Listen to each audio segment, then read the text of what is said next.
There it is. We are live. It is Stick to Hockey Live, episode number 69, and we are going to the goalie guru. It's Jason Myrtetus. It is the one and only from InGoal magazine, at Kevin is InGoal on Twitter. Got to go to his website as well, ingoalmag.com. It is Kevin Woodley. Woody, how are you? Hashtag nice on the episode number, right? I played beer league last night, and there was a guy on the other team that was wearing that jersey number, and sure enough, he was the guy that was running around doing stupid stuff. It's so predictable. You leave it to any donkey beer league team. There's always some juvenile clown that's got that jersey on. 100%. Like every time, as soon as you see that jersey, like it could be like old man hockey, and he'll be like the one guy who's underage out playing with the old men, but he's not actually good, but he's going a million miles an hour and trying to hit guys and slash guys. And every single time it's that jersey. Anyways, good to be on with you, buddy. I'm looking forward to catching up. That guy's always got like a half visor on, looks kind of tinted. Yeah, the old Ovi tinted visor. That's great. I wanted to get you on, and I know I've gotten a lot of messages from Stick to Hockey listeners over the last couple of last period of time, couple months, to get Kevin on to talk about goaltending and talk about Carter Hart, talk about now Cal Peterson as well, who the Flyers acquired in that 3-team trade with Provorov and Columbus and the LA Kings, and also about the goalie market. And there's a lot of rumors about Carter possibly being traded. So we have a ton to get to.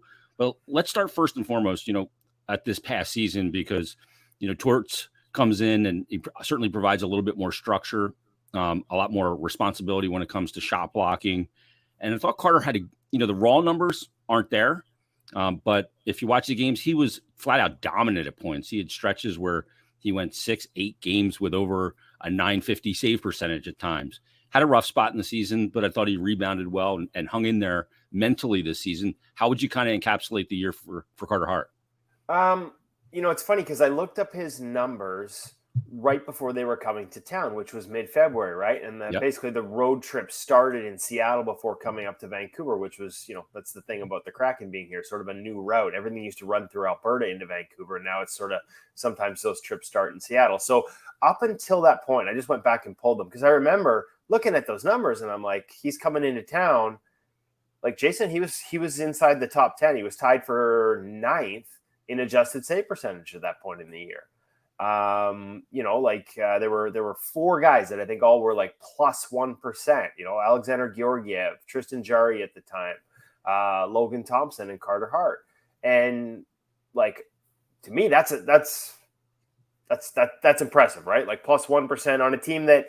Yes, you're right. Improved structure. Expected save percentage was still 3 points below league average. So, the environment still, it's not like it was, we're not talking about the 95 Devils here. It got better, but still below league expected. And he was outperforming it by a significant margin. You talked about the start he got off to. I guess what I would say, and now those dropped off. By the end of the year, I think he finished at plus 0.4%, which is closer to 21st, 22nd in the league. So those last couple of months, actually, if I remember correctly, kind of started on that road trip. Things started to crater a little bit on that road trip, at least statistically.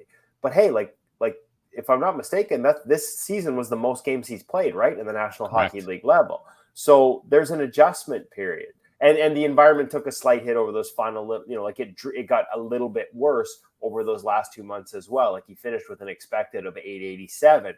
Still outperformed it, like I said, to the tune of about 20th in the NHL, which isn't bad. But I think what you saw was longer stretches of better Carter, of the potential that, hey, I'm biased. I've always believed in the kid and believed in that potential as a goaltender. And so it was nice to see that for longer stretches. Like I said, the last 2 months of the season were a little tougher. I'm assuming that some of the moves around the team, some of the environment around the team, you hit a grind there when you're not in it. And you're playing teams that are, and it's really hard to sustain.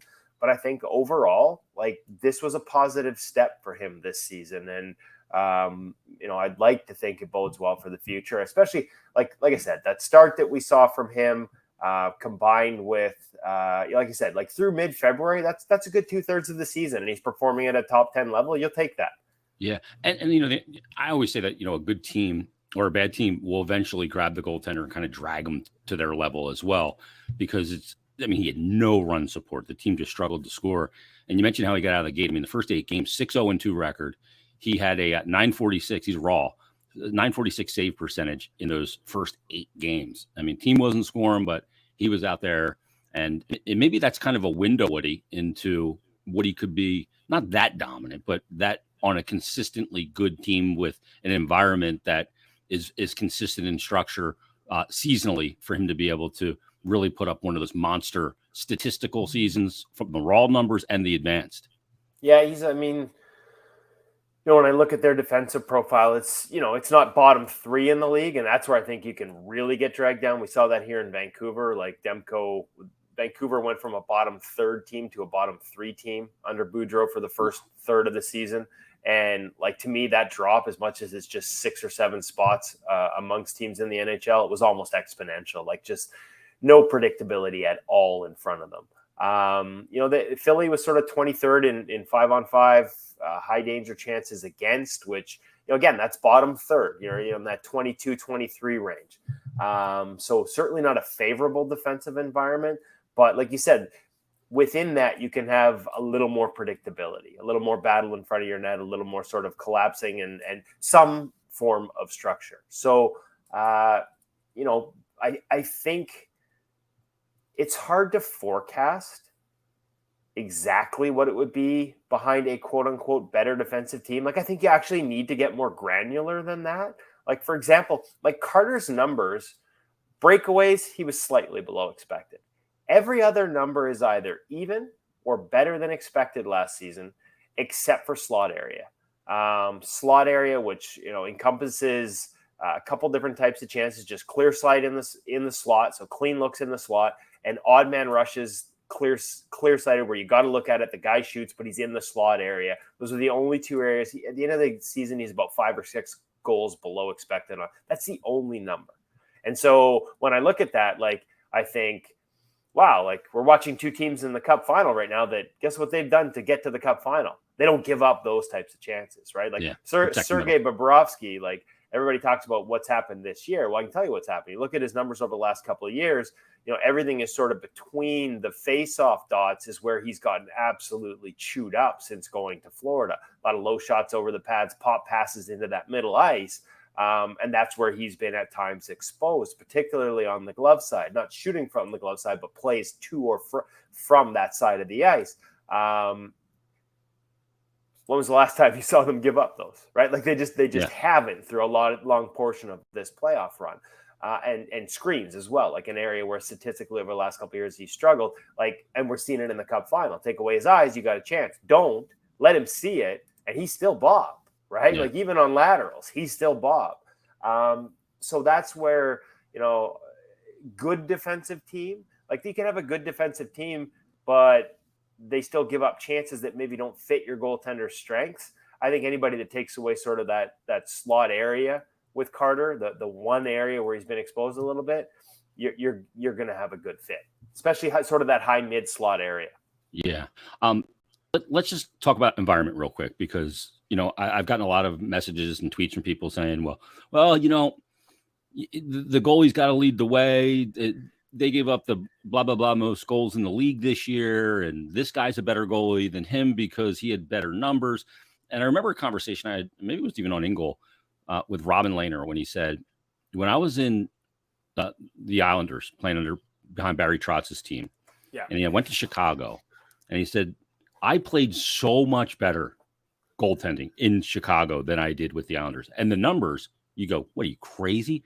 But playing behind a Barry Trotz team compared to that Chicago team, which gave up a ton off the rush, didn't protect the middle, slot line passes, the whole thing. But his game was, as the goalie feels it, was way better in Chicago, even though the raw results weren't. So talk about environment and explain it to people that environment doesn't just matter. It is of the utmost importance for a goaltender. Okay, so the Lehner conversation, I actually remember having this, and we did have something along those lines at InGoal. A lot of it was like comparing New York to Buffalo too. I can be on my game, playing really well. And in New York, I think he said we would get an odd man rush once every 2 games. But in Buffalo, he would get 3 or 4 odd man rushes a game. He's like, even if I'm playing good, really on top of my game and feeling it, odd man rushes are going to go in, like 2-on-1s, like those are the types of chances that end up in the net. So if I see 1 every 2 games versus say 3 a game, like even if 1 of those 3 goes in, I'm actually still feeling good and playing well, but obviously the numbers are going to be totally different. So that's like it might be an oversimplification. I mean, obviously I remember when he talked about New York, like it goes so much more, like the systems, the way goalies rely on systems and the predictability of their players executing the systems in front of them. The examples I used to like from Robin were like, it was screens.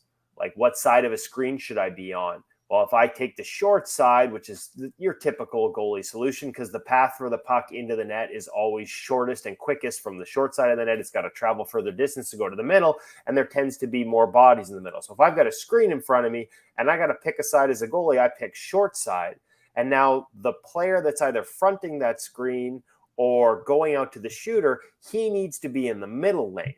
Like my job is this, his job is that. Yep. And if that puck goes to the middle, hopefully I have sight on it because I picked the side and I can establish a sight line and I can shift over. But also his job is to block that. Yep. And so when those things are on the same page, and it's become increasingly hard because the offense has become so dynamic that, you know, everybody's scrambling around, so sticking within that. But when you're on the same page, your life as a goaltender is so much easier. You know, I talked about Carter's plus 0.4 save percentage, adjusted save percentage this year, and how that, you know, was as high as +1, top 10 in the NHL, and +4 by the end of the year grades out around the 20s. I don't even look at his raw numbers, so I'm sort of scrambling here to look up his numbers versus, say, Stuart Skinner, another guy he trains with him this summer. So it's a perfect sort of comparison. Young guy coming up. He's a little behind Carter in terms of experience. But like Stuart Skinner is a finalist for the Calder Trophy. I'm guessing his raw numbers are a lot better than Carter's. Again, I don't even look at those anymore. Carter ended up with a 907. And Skinner was around 915, 914, around there. Yeah, I'm looking it up now. But you're right. And when people go, well, that's Edmonton. They can't defend. But in actuality, they defend on the regular season. Defended at a top 5 level when it came to giving up the ones that matter the most as an analyst. And when I look at sort of some of the fancy stats on Clearside Analytics, so to speak, those high danger chances 5-on-5, Edmonton was a top 5 team. They were top 3 for a large chunk of the year. Stuart Skinner had one of the highest expected save percentages in the NHL. His adjusted numbers are actually slightly worse than Carter Hart's this season. Now, those numbers aren't perfect, but they give you a glimpse into what a goalie is facing. 914. And trying to compare those two side by side just based on the raw save percentage, like it's not even apples to oranges. It's apples to dolphins. You know what I mean? Like I don't even know how you make, like it is so different, right? So that's why we have these numbers. That's why we look at environment. It matters. It's not just, and again, they're not perfect. Sergei Bobrovsky, to go back to the example, as good as he was in the second and third round, he was actually below expected against the Boston Bruins. But if he doesn't stop Brad Marchand on a breakaway, I think it's game 6 that they won in overtime in the dying seconds of the third period. Beater, yeah. It's over, right? Like they're not still playing. He doesn't have a chance to go on that run. So the numbers aren't perfect. There are still moments within those numbers where you can make, the quote unquote, the timely save exists, right? Like every save time. Yeah. So Aiden's actually been, believe it or not, heading into the Cup finals, Aiden's adjusted save percentage was actually better than Bob's. Now, Bob was dragged down by that Boston series, but again, they're not perfect, especially in small samples, but they give us context that is very important, at least some concept of relativity when we add that context that you just don't get in the raw numbers. Listen, like even the public analytics, and this isn't a criticism of the people behind it, they're freaking brilliant people, smarter than I will ever be, than I ever was. And the stuff they do with the data is remarkable, but the data is limited. And one of the key things they rely on is location. Well, I mean, you're a goalie, Jason, so you get this. But for anyone else, so the closer you are to the net, the more likely it is to go in, basically, is what most of the location data tells us. Now, if we have 10 shots and Team A has 10 shots from, say, just above the top of the crease on the left side of the net, and Team A, 9 of those 10, the puck was there and the goalie was already in position when that shot was taken. I'm stopping 9 of 10. Yep. Because if if that puck is that close to the net and I'm in position and dropping a butterfly, they're like I could take a camera behind the puck and point it at the net. You will not Nothing there. see. There is nothing. So that shot, if 9 of the 10 are the goalie's already setting in place by the time that shot is taken, like those are not high danger chances necessarily. If the other team doesn't make it high danger, the situation and how right. it unfolds makes it high danger. If I'm facing the other face-off circle and that puck is passed to that same spot on 9 out of 10, and that's obviously extreme, but even if it's 5 out of 10, now I have to gain rotation, completely turn my body 180 degrees on my skates, drop a leg, get a push. Good goalies are getting a leg there. Good goalies are, a guy like Bob is not only getting a leg there and a pad sealed along the ice, but also a glove above it. Like they're going to get there on most of them, but there's net. And sometimes if there's a screen or a fake or whatever, they don't even get there and it's a tap in. My point is, without the context of how many out of those shots from that location were a rebound sitting there with the goalie already in position or a straight line attack versus that lateral play or a puck off the right side that hit a leg and bounced to that spot before. Rebounds are one thing. At least as a goalie, I can feel a rebound. Broken plays, if it hits a leg in front, I don't even feel that. Sometimes I don't see it. It goes to that guy wide open. I have no chance or very little chance. And so the added context of those environmental sort of factors, I just think, evaluating goalies without them is, frankly, kind of useless. Like the raw numbers just don't have enough data in them to make comparisons from team to team. Hell, even within the same team, quite often we see based on different starts and who gets what and what opponent and back-to-backs, we can see wide variances in expected save percentage, even on the same team. My favorite example is Lundqvist and Shesterkin when Igor finally came up. And that was when Lundqvist was actually still playing really well. Now, when they limited his minutes, his play dropped off a little bit. But it was fascinating. It was fascinating to see the difference in their expected environment. And if you dug in and did a little bit of sort of the eye test part of it, you could actually see that Igor's ability to handle the puck contributed to it. Whereas Henrik, there weren't many weaknesses in Henrik Lundqvist's game. Hall of Famer, first ballot every time for me, like one of the all-time greats. But he didn't handle the puck. Like, not only did he not handle it well, he just didn't get out and handle it very often. And so it was easier for teams to generate sustained forechecks against the Rangers when he was in net. Igor went in, stopped the puck behind the net, quite often made a quick up or a quick pass. Like, it's not the home run passes, it's the quick transition plays that get you out of your own end that counts the most. And Igor made those really well. And so his environment, that season was significantly easier. And I don't think it was, the Rangers buckling down in front of the rookie. No. A large part of it was Igor's ability to transition the puck out of their own end. So again, even on the same team, we can see differences in defensive environment. So by God, different conference, different team, different personnel, different systems, you're going to see massive differences. And so looking at Carter's 907 and, for example, Stewart's, whatever we said, 915 and saying Stewart was better, like it's just not a fair assessment. Yeah, it's the thing is too with a guy like Shesterkin. I remember the Flyers playing him and seeing how he handles the puck. It then changes how you have to attack the zone, where you dump the puck, your choice whether to dump a puck because he can start a breakout with on the backhand or the forehand with a quick 5 or 7 foot pass. You got to keep the puck away from him because they're just going the other way. It becomes a wasted rush opportunity, and then maybe you try and carry the puck into the zone with possession, and that gets turned over above the top of the circle, and now you have the stress coming the other way. So there's so many low to high plays. Like that's the goalie nightmare for me. I'm looking this way, and I don't know where player X is moving this way, and if he comes out and it's a one-time shot, I'm taking away the lower third, and he's got to elevate, but I'm at their mercy at that situation.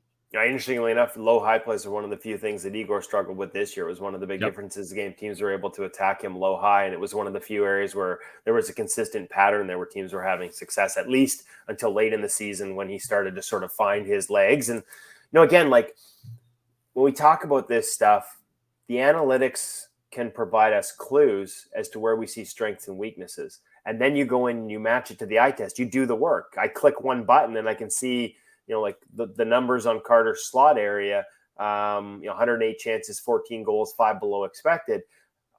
I click the button, I can look at all 108 chances or 14 goals and see if I can identify trends. That's what goalie coaches do. Let's see, okay, here's something where we're getting burned on. Is this systems? Is this us? If we can't change the systems, do we need to change how we're playing it? Yeah. Or can we adjust a little bit of both to help each other out better? And there's always a give and take. Like, it's a constant yin yang. Like, Evolving, hey, if we take this away, we're going to give that up instead. Is our goalie better equipped to solve that than rather than us continuing to give this up, this or that, right? There's always that flow. There's give and take in every decision a goalie makes, every save execution decision, every depth decision.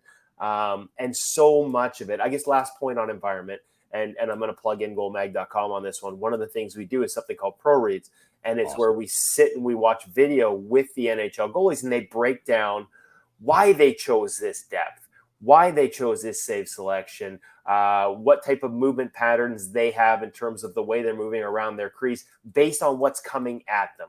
Right-handed shot with a one-time option off the pass, or is the puck carrier on his strong side or his weak side? Like, where's my... So all those breakdowns, like the first time I did it, and I'm 20 years into this, was with Carey Price. And like literally mushroom clouds going off in my head because I thought I understood the amount of information that a goalie processes in real time. And Carey was picking out details that I never even thought to look for. Yeah, and that's on the Commodore 64. He was on like the biggest computer in the world. Yeah, my computer doesn't even plug in anymore. Yeah. So I was amazed. And I knew we had something like, hey, like this is great for kids to see. Those are the details you need to seek out in order to sort of, find this is how they read the game. These are the things you got to look for. And one of the biggest surprises wasn't just the amount of detail, but we've done close to 200 of these now. And by the way, they're all online at InGoalMag.com. Shameless plug. But the thing that really blew me away over the 2.5 years we've been doing this, or almost 3 years we've been doing this, is how often it wasn't just, or wasn't even mostly about what these attacking teams' tendencies were going to be, whether it was a pre-scout or seeing a guy for years, or again, what hand he was or where he was on the ice. It was about trusting what your defense was doing. Yeah. I've got this because my guy's got that, and I trust him to have that. So I can take a little more ice here because I know the back door is covered, is a simplistic example. And again, another example of why this structure and the defensive play matters. It's not just about what you give up. It's about, is it what the goalie expected you to give up? Vegas was really sort of a great example of this for me with Fleury, when they had Fleury and Lehner that year. And I think, so I can't remember, was that Pete DeBoer there? They would give up a lot of high danger. So the goalie numbers were really good, and they were full value for it. But what the goalies could trust is the high danger was going to come from certain situations and from certain spots on the ice, so they could isolate it. They didn't have to worry about the high danger, like, bam, I push out to this high danger chance in the middle of the slot, but that guy's got 3 options. They could just focus in on the one option. Yeah. And exactly. And trust that that's all they had to worry about. And by doing so, you're going to even against high danger chances, you're going to have more success because you're not having to worry about his high danger chances and the 2 other high danger chances behind you he might pass to. And so the more a goalie can trust in that execution of a system that fits their game, the better off they're going to be, which again, none of that shows up in the raw data. And it's conversely too. It's if that structure is not there, you can't trust the back door. Now you start loading your left leg to lean, and that causes you problems as well. As soon as you cheat in this league, you're dead. Like, I always used to use the example when back in the day when the Oilers were actually a bad defensive team, when they were chewing up and spitting out goaltenders who would then go elsewhere and have success. It's like the most simplest example I can give is like if a guy's coming down and he's got a backdoor pass option, but you're supposed to stay on the shooter because that you got somebody who's supposed to cover that back door. Yeah, and take away the pass. It gets through 9 straight times, and you're doing your job, but the puck's in the net 9 times. It's not your fault. You're going to start to cheat. And as soon as you cheat and lean to that backdoor chance at this level, if the guy with the puck has time and space, he's taking advantage and shooting short side on you. Like, it's simplistic. It's oversimplistic. It's the type of battle that goalies sort of face. And, when things really get bad is when the goalie can't trust the environment and the players no longer trust the goalie. Because now they're going out of what they're supposed to be doing to try and help the goalie. Like, their intentions are good. They start chasing plays and trying to do too much because they're trying to actually help their goaltender. And pretty soon, everybody is trying to do everybody else's job and nobody is doing their own. And there's been a lot of examples of this. And once that snowball gets going downhill and building and getting bigger and bigger, there's been a few cases, over the years where it's like, I've said, I don't know that this can be fixed with all the personnel in place, and usually the goalie's got to move. Actually, you guys had that in Philly with Steve Mason when he arrived there. That's what had happened. And Steve Mason took, like, Jeff Reese deserves a ton of credit for all the help he gave Steve Mason once he arrived there. I think he helped him solve a lot of things. But Mason had made strides in his game in Columbus, but it was never going to matter in Columbus because the team in front of him had lost that trust. And so anytime he was in net, everybody was out there trying to do everybody else's job and nobody was doing their own. Yeah, and that included Steve. Like, because the defensemen are out there trying to protect Steve by getting out of their lanes, and then he can't trust them to be where they are. Like, it's just, man, that snowball is really tough to stop. Yeah, I always use the real world example, not this past season, the season before the Flyers played the Bruins, and Carter got beat 3 times in the game on the back door on his blocker side. The guy wasn't covered, 3 goals. It was actually the 5th goal of the game that he gave up, was high glove from Brad Marchand with a backdoor option. Why? Because he was leaning. And it just beat him, and it's because he lost the trust that coverage was there. I got this question that comes in from Tim Tobin on Twitter at Tobinator, good hockey guy.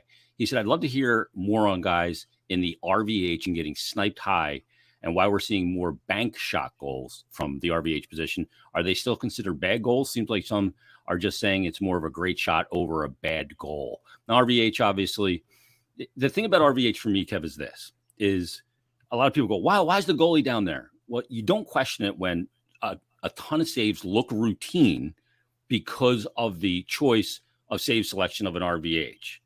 You do have those 1 out of 100 where they find the little window up there next to the head. A lot of times that's because the goalie's not properly rotated. The post play is not right. The execution of the RVH isn't there. But answer Tim's question. Okay, so the bank shot one, actually, I need to see some examples, to be honest with you, because the whole point of an RVH is if you're properly sealed, you shouldn't be able to bank it off you. Where you see pucks, and I'm assuming when he says bank shot, he means banked off of the goaltender. Yeah. A properly executed reverse is the whole idea is here you're limiting that. It's when you get caught with a skate outside the post. Marc-Andre Fleury was the prime example of this. When he was in Pittsburgh and he would start to struggle, he would chase plays and get over aggressive, and he was constantly outside his post. And that's, I think it was an Islander series in particular, they might have banked like 2 or 3 off his ass because he was outside his post. He didn't have it sealed. Yeah, and when Mike Bales taught him reverse, a lot of that ended, right? Because it gave him an anchor, a point he could go back to where he had coverage short side. He could move in and out of it. He didn't feel immobile, which is what the old traditional VH used to do. Guys felt locked into it. You had coverage in the middle of the net as well as a seal on the post, and you weren't exposed to the bank shots. In terms of getting caught snipe short side high, like there's times when some of those shots, you can look at him and be like, okay, so how would you like him to play this? If he squares up in a butterfly and drops, because from that range, it's probably a blocking butterfly anyways. Yep. It's not a reaction zone. Yep. It's probably still going over his shoulder, right? Like, so there are times when it's like, there are times where you just have to tip your cap and say, yep, hey, that's a hell of a shot. But there are also times where I think I see the hashtag, I always say it's the hashtag, it's RVH fail. We see it on the internet every time one of those goals go in. And sometimes I think it's important to look at the execution and say, okay, was this an RVH fail or was this a hashtag failed RVH? Yeah. Timing, execution, properly executed, that inside leg should be into the ice at an angle that allows you to use it to push up that short side shoulder. So maybe you're not reacting with your hands, but you can still react by driving that shoulder up to the top of the net, using that inside anchor. A lot of guys, and it amazes me how many at the NHL level do this, they allow that inside leg, the one that's sort of along the goal line, to just sort of drift back into the net rather than keeping it up at like a 30-degree angle relative to the goal line. And as soon as you, and they disengage it. Well, that's your connection to the ice. That's your ability to drive up into the top of the net. That leg being anchored and solid. And so, again, to me, that's a failure of execution. Sometimes you're just in it at the wrong time or in it too often, and you give that guys the option and you can't react and push up. Again, to me, that's a failed execution. You're using it at a time when maybe it's not the right save selection. It was designed to be something from dead angles. Anytime you see it and the puck's up in the zone, sort of above the top of the circle or up to maybe the face-off thought. A lot of guys will sit in it too long when it's along the wall and they'll be exposed because it pucks at the hash mark. Well, that's not a dead angle anymore. And You're in a dead angle save execution. Especially as you move to the middle a little bit. Yeah, 100%. And so Felix Sandstrom suffered from that. He would stay in it too long and get beat high glove because there was just no way he was going to be able to react to get his hands up. And the dead angle is basically from the far post across the low hash mark, but as soon as it starts to come up towards a little bit, the dead angle's over. You got to get out of it and you got to regain your edges. Yeah, and some guys would say the dead angle is like from the post to the the bottom of the face-off circle. Like it's even more sort of that's how the line comes across. Sharp angle. Yeah. Yep. So the other part of this though is we're not like we've seen other techniques evolve situation specific. The toughest one is off the rush. Right? Like a guy comes down the wing with speed, he's outside the coverage, and he gets down into that dead angle area. Now, if you go into reverse and you don't have that ability to drive, actually two things. I'm going to rewind before we get to that situation. You don't have to execute a reverse with passive hands. And some guys just, they put that shoulder inside the post, and now that limits where their arm is because they've dropped it for the short side coverage. They've treated it like a pure block. Watch Bob. Keep that hand up. Like how many times have we've seen shooters in this series look for that, and throughout these playoffs, look for that shot because they see he's down in reverse, but he's got the glove up, and they just shoot it right into an active glove. Forward. Yeah. Now, if it gets into an area where he can't react from that glove is also difficult. If you've got it up high, you're taking away top corner, but that becomes a long move to transition it down to bottom. So, it's recognizing coverage. If he's got that glove up high, you want to shoot just sort of off his knee, off his hip, and try and expose the hole that he's created there. But you can, you can play at active hands. Guys have active. I watch Demko work it. He keeps that blocker active all the time. So then we get into the situation off the rush that I was just talking about. So if you reverse and you're inside your post and that guy's coming down with speed off the wing, gets to the bottom of the circle, you drop into reverse and you've given up short side high. I understand the criticism. But if you square up on him in a butterfly and he pump fakes you from there, now think about this. You are facing the boards. You have dropped into a butterfly facing the right boards, for example, and he's going to go with speed on a wrap, and the wraps always look terrible. But the amount of rotation, we talked about cross ice plays and slot line plays and how much you have to turn. Yeah. Like you literally have to get your whole body from facing the right boards back to the left post. That is a massive rotation for a goaltender. Yeah. And so we've seen new techniques develop. One's called the panda, where it's an overlap, but instead of squaring up to the shooter, you have enough coverage, you can actually flatten it out along the goal line. So you're still in a butterfly with the skate outside the post, what we call an overlap. But instead of facing the shooter as he comes down there, you've sort of cheated. You've hedged yourself into the middle so that if he does wrap, it's an easier push. You don't have the big rotation, and you trust your coverage that you're still able to react to anything short side high. Your risk there is you're outside your net, so you could get bank shot if you do it too often and it becomes targetable. That's why it's called the panda, because the idea is when you execute this, you want to have your ass up against that post to try and seal that and prevent that bank shot. And one of the goalie coaches, when he first saw them playing with it, was Dustin Wolf with Calgary Wranglers. Thomas Spear, who's now with the San Jose Sharks as their head goalie coach, was the guy in the AHL then. And the director of goaltending saw it, and they were trying to come up with a name for it. And rather than overlap, flat overlap, which actually another goalie coach had written about it in 2014 for InGoal, the same concept with that type of name, they called it the panda because it looked like a panda with its rubbing its butt against the bamboo. And yeah, so it caught on a little faster because it's marketing, right? It's all about marketing. Good name. But But again, just another example of there are a lot of different ways to do this. So each and every failure, sometimes it's the execution. I rarely think it's the actual position itself that failed. Like I wish I could find really quickly the In Clark quote about the reverse. Like the idea, the just stand up crowd. It's just, hey, listen, there are times you can be more patient and up on your feet. And there are certainly some guys that linger in it too much and they'd be better on their feet. But the idea that we would just solve it all by just standing up is so patently absurd. Yeah. And the way he put it is no position in the history of goaltending has allowed us to connect our posts in and out to our movements as dynamically as this, to have the short side seal. Because that's the other thing. The whole thing was designed to get the short side seal, but also put your body in the net. Because up till that point, you either butterflied or you did a traditional VH, which is the short side pad up against the post and the backside down along the ice. How Michael Leighton got beat in Game 6. Think about the coverage, though. Oh, like, so many holes. Your body is, but your body's outside the net. Yeah. Right? Like, so your body is on the post. The only thing covering the middle of the net, so that's fine for the shooter. Down leg. Is your down leg. Yeah. Whereas a reverse, think our whole torso is actually in the space. Our inside leg is in the space. And more center mass. What's the biggest increase in offense in the National Hockey League over the last 5 years, courtesy of Stephen Valiquette and Clearside Analytics? Oh, slot line passes, cross ice passes. Low slot line, below the hash marks. Yep. And it's not directly to the tap-ins. It's off skates, it's off legs, it's broken plays. Everything that those plays generate, nothing has increased more. I think they're up 41% is his number over the last 5 years since 2018. That is the biggest increase in offense in the National Hockey League. The reverse connects those things. They allow you to have short side coverage and net coverage on the pucks that sift through the middle. And if you're good at it, you can move well. You can execute both by dynamic save short side, but also dynamic movements that allow you to get out of it explosively and powerfully.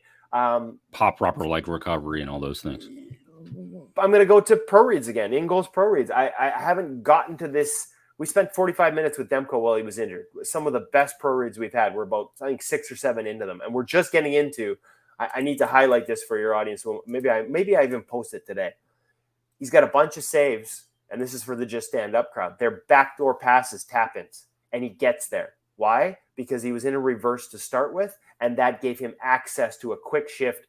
Like you said, body was in the net, and it was a quick movement, and he was there. If he's standing up square to that puck on the far wall, no chance. There's no way he gets that pad down, gets that rotation, and makes that push. So there are a lot of saves. Roberto Luongo used to say this. Yeah, everybody criticizes when I get beat short side high in reverse, and the internet says hashtag RVH fail. Nobody notices the 15 saves I made because of the reverse that I wasn't making before I added it to my game, and that's why it's there, folks. Yep. And they look almost routine. It's like a guy slamming it into your pad on the post. And they didn't used to be routine before we developed this position and your this feet. execution. You're dead in your feet. Yeah. I got tired the other day and was too tired to execute reverse, and I just stood up, and a play went right there, and it was a guy who played at a really high level, and I'm like, oh crap, I'm already up. Should I butterfly on him? I should have been in a reverse. And he slammed it right through where my short side pad would have been, off the backside pad between my legs and in. It's like, I think people forget how often those goals used to go in on the just stand up goalies. How much more time do you have? I have 2 more questions for you. Yeah. Well, we're good, buddy. We're good. Okay. Zach Anderson tweeted in. He said, I'll start with the most obvious question for Woody. Would he be willing to move on from Hart? And is he a replaceable asset or one that you part with at your own risk from a play style and ability standpoint? Now, he's 24 years old. He's got 1 more year on his contract. He's an RFA. We have to consider these elements. And we also have to consider the element, Woody, of the fact that, in today's NHL, are there a lot of the franchise goaltenders? You look at Shesterkin. He's a franchise goaltender. It's a short list. It seems like it's shorter than it's ever been. And a lot of that is what you talked about happened in 17-18, really with the Penguins who started it with those slot line passes and everything. It's kind of, goaltending is trying to catch up still in elements of that. And they've done a good job in some areas, but I mean, Hellebuck is a franchise goaltender. So is Hart a replaceable asset? I hesitate to say he's at the end of the day, outside of a handful of names, you can probably find, you know what, I'm going to answer it this way. This is me sitting on the fence so much my ass hurts. Talk about the panda. and I've had this conversation with goalie coaches, some of the best goalie coaches in the game, some of the best goalie coaches in the history of the game. We'll give you an elite number one goaltender. You can pick from three things: 3 great centers down the middle, an exceptional top 4, or an elite number one goaltender. What are you taking? All of them are going to say, give me that elite top 4 on defense, and I'll build you a goaltender that can win. Yep. And I think that the gap between the top and the bottom of the league, and even the next bunch of guys that are sitting in the minor leagues, look at what Alex Lyon did for the Florida Panthers, has shrunk so much. That gap is so much smaller. And yes, there are some and even at that elite level, it's not just their ability to play at that level, it's the consistency. And we saw that dip for Shesterkin this year. The expectations that came with having frankly, a historically good season last year. And what happens with expectations? When you don't meet them, you try harder. What happens when you try harder? You dig into your edges, you get a little lower and wider in your stance. It's like golf and goaltending. You can't try harder. And until he narrowed his stance back up down the stretch, he wasn't the same Igor. So maintaining it, which is why Vasilevsky is still my number one goalie in the world, quote unquote, because he's done it for so long at such a high level. That's really hard. The part that would scare me if I'm the Flyers about moving on from Carter Hart is she's showing signs of that. Now, there's been a process of, trusting his game, and his game has continued to develop. And like I said, top 10 for 2/3 of a season last year. It looked like there were strides there. There were so many more frequent signs of that Carter Hart that we saw at the beginning of his career. I still think he has the upside to be one of those guys for several seasons, one of those, number one goalies. So that's the risk. At the end of the day, though, if it's wasted behind a team, I don't think there's any goalies that can save a bad team. To a certain degree, Demko had a damn near historically good season himself 2 years ago for the Vancouver Canucks, a team that profiled defensively where the Flyers were last year. Still wasn't enough to get them in the playoffs, right? UC Saros is stopping bullets in his teeth, should be a Vezina finalist again this year. But if you don't have the team in front of him, so I think that until you have, if you can build that team, you can find a goalie. I hate to say replaceable because it makes them seem disposable. Yeah. But I'd be scared about, not everyone has that same level of upside. Now, I guess what I'm saying is I'm not sure you need that same level. And it's hard to find the guys that are at the Shesterkin level. But, it's easier to find sort of that middle pack guy that if you put him behind a great defensive team, he's going to give you the results you need to win. Yeah, I'd just be scared of losing the risk of, because I still see that in him. I still see that elite, that top 10 performance capability in him. Return for goalies, because everybody says, "Oh, I'll trade Hart if we can get a quote unquote haul." Trading goalies, not coming. It's not coming. You don't get it. You don't get the return, do you? No, that's the thing. It's a depreciated asset because of that depth and because of the unpredictability of it, right? Nobody wants to give term. Nobody wants it. I would avoid term with goaltenders. I would go short term as often as I could, unless I had an Igor Shesterkin or an Andrei Vasilevsky. The game changes, right? The game changes. Matt Murray didn't forget how to stop pucks. The way he stopped pucks when he won back-to-back cups doesn't work in the NHL anymore, in part because everybody started copying how the Penguins created offense. Now, Matt's adjusted his game a little bit, and I still think there's a goalie there because that process takes time to play out. And when he's healthy, he's produced some good results. But the game changes too much to sort of, to say that this style of goaltending. Now, somebody asked me in another podcast, who's going to be the best goalie in the NHL in 2030? I'm like, man, the best goal in the NHL in 2030 might not even look like what we consider great goaltending now because the game changes so much, right? UC Saros is a guy who probably doesn't even get drafted at his size, but I think he's one of the best. He's a guy I have on that list with Igor Shesterkin and Andrei Vasilevsky. Yeah, there's 6 of them. Yeah. I think Carter still has that in him, but again, I'm biased. I've seen the kid at POE camps. I watched him in juniors and there's something. I've always thought there was something special there, and I still think, as a goalie, there are things he does that are at such a level and ahead of the curve at such a level that I still see that potential there, and I'd be worried about it, walking from it. But that said, especially here, there's a big list of guys that if you can put a good team in front of them, they're going to give you just that, it's all you need is just a little bit above expected. And if they get on a heater in the playoffs, there you go. Yeah. Last thing for you. Cal Peterson was acquired in the deal. 28 years of age, had a good start to his career, his first 54 games in a 9-17. But the wheels have fallen off the wagon, played only 10 games in the NHL this past year. Is he salvageable at this point? I know you were high on him before, and I know the Kings were, and he was the next one for them to take over the crease, but it hasn't worked out. Yeah, Change of scenery certainly needed there. Yeah, early on, his adjusted numbers were really good. He had that breakout season that got him that contract, and he made me look really good because in a small sample the year before, like he was the guy that when I was asked, I do a thing annually on Sirius, and he sort of asked me, "Who's your breakout candidate this year?" And I pegged him, and he did. He just didn't play a ton because Quick was there, and I thought that was the start of great things for Cal Peterson because the underlying numbers indicated that was coming. And when you looked at the eye test, in a game that has become increasingly east-west, like the way he holds edges and has patience on his skates, like all things that I would look at as attributes that are likely to succeed in this new NHL, he had them all. And, there are times, and this comes from other people that have watched him closer than I, other goalie people, like other goalie coaches around the National Hockey League, they felt at times like, and this happens, I can't remember, Justin Goldman from the Goalie Guild. I want to give him credit for the term. I think he calls it mirroring. You play along. You watch a guy every night when you're the backup. You watch him every day in practice. He's got 2 Stanley Cups. It's like osmosis. There are elements of your playing partner's game that can creep into yours. And I had a lot of other goalie people that I think are smart goalie people tell me, they felt like he started playing a little bit too much like Jonathan Quick at times. And sort of sliding and moving all over the place rather than having that patience of waiting for the game to come to him. Again, I haven't watched him closely enough to make that statement myself, but these are people I trust that sort of felt they saw that creeping into his game. I believe in the skill set, that patience on the skates. His skating is exceptional. His edge control is exceptional. When he's on, his patience is exceptional. He's not a big goalie. He's not a blocking goalie. He's got a good reactive base. His technical foundation, I thought, was, there's a little extra movement. You could tidy that up a little bit. I still think there's a goalie there. I don't think you lose it all.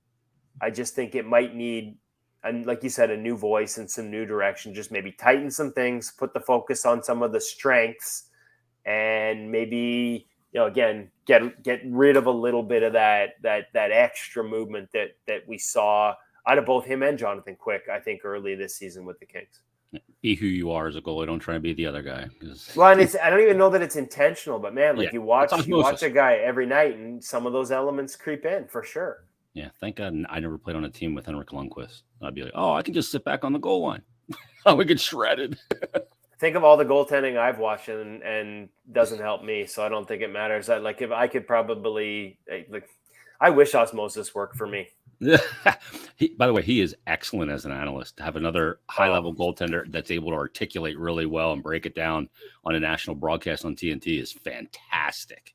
Yeah, and he's got the goalies' backs too. There's been a couple times and there's some kinds where the other ones they just kind of, I can't remember the exact situation where it kind of got dismissed. I'm like, no, hold on. He just explained the whole thing to you. Don't tell me that that's a save that, he's got to have that. No, he just explained exactly why that went in. And I think he's excellent. I'm not surprised by it. He's just, and folks, I know this is a Flyers podcast, but if you appreciated how good he was, even if it was against your team for all those years, I highly recommend going back. And again, shameless plug. We had Henrik on after his retirement for an entire hour on the InGoal radio podcast. He was awesome. And he was exceptional. And you're seeing that on the TNT stage.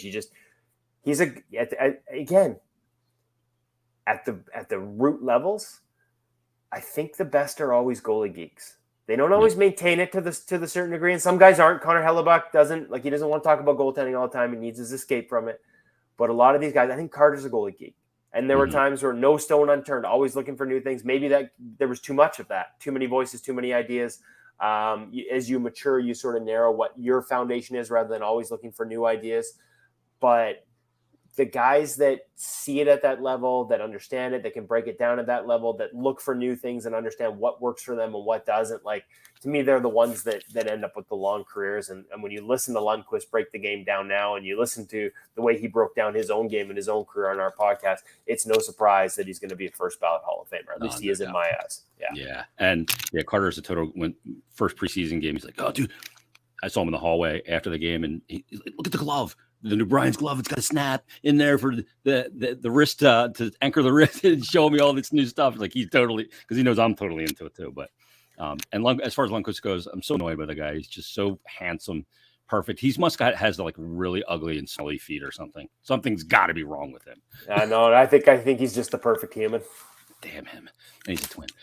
Woody, this was exceptional. I thank you so much. Best of luck out there for the remainder of the Cup final and then the offseason and everything. Good luck with your skate today, man.